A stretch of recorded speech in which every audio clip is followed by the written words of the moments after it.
प्रदेश के करीब 32,000 नगर पालिका सफाई कर्मचारी आज से 2 दिवसीय हड़ताल पर चले गए हैं। अपनी मांगों को लेकर सफाई कर्मचारियों ने सरकार के खिलाफ मोर्चा खोल दिया है। शहर में सफाई व्यवस्था चरमराई और जगह जगह कूड़े के ढेर लगे हुए हैं। पहली तस्वीरें बहादुरगढ़ की हैं, जहां नगर परिषद के सफाई कर्मचारी हड़ताल पर बैठ गए हैं। सफाई कर्मचारियों ने नगर परिषद के गेट के सामने धरना दिया और सरकार के खिलाफ जमकर नारेबाजी की। कर्मचारियों का कहना है कि वो हड़ताल के दौरान सुबह से शाम तक कार्यालय में धरना देंगे और सुबह समय पर आएंगे, लेकिन कोई काम नहीं करेंगे। दूसरी तस्वीर यमुनानगर से आई है, जहां नपा कर्मचारियों ने आज से 2 दिवसीय हड़ताल शुरू कर दी है और अपनी विभिन्न मांगों को लेकर नगर निगम व नगर पालिकाओं के सामने सरकार विरोधी नारेबाजी की जा रही है। कर्मचारियों का साफ तौर पर कहना है कि 2 दिवसीय हड़ताल के बाद अगर सरकार मांगे लागू नहीं करती तो 6 जुलाई को 3 दिवसीय हड़ताल होगी और उसके बाद भी बात नहीं बनती तो इस हड़ताल को अनिश्चित काल में भी बदला जा सकता है। आज 29 और 30 तारीख को पूरा हरियाणा के अंदर नगर पालिका कर्मचारी संघ हरियाणा के आह्वान पर एक आवास जो कर्मचारी काम ठप करेगा, 2 दिन तक काम नहीं करेगा। अगर सरकार फिर भी सरकार इस बात जो हमारे 25 अप्रैल को सरकार से जो समझौता था वो पत्र जारी नहीं किया तो नगर पालिका कर्मचारी संघ हरियाणा 6 और 7-8 तारीख को राज्यव्यापी हड़ताल करने के लिए मजबूर होगा। उसकी जिम्मेवारी बीजेपी सरकार की होगी।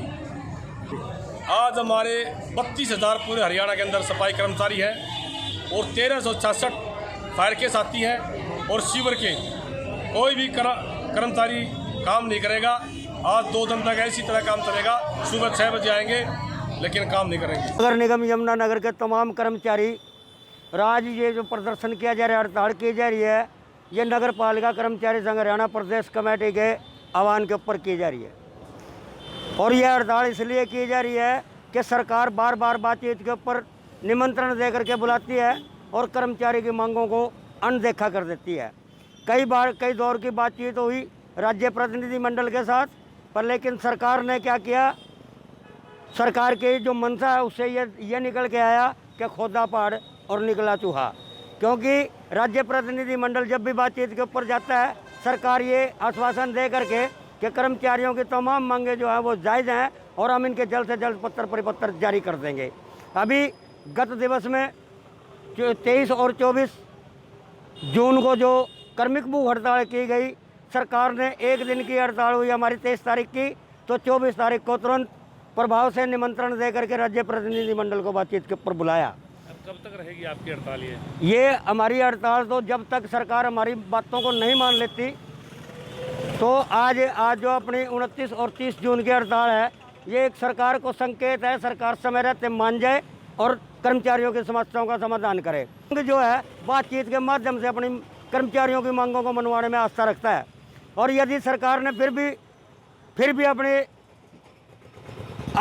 कथनी से या करनी से बाज न आई तो ये 3 दिन की 6, 7 और 8 जुलाई की जो हड़ताल है, ये अनिश्चितकालीन हड़ताल में भी बदल सकती है।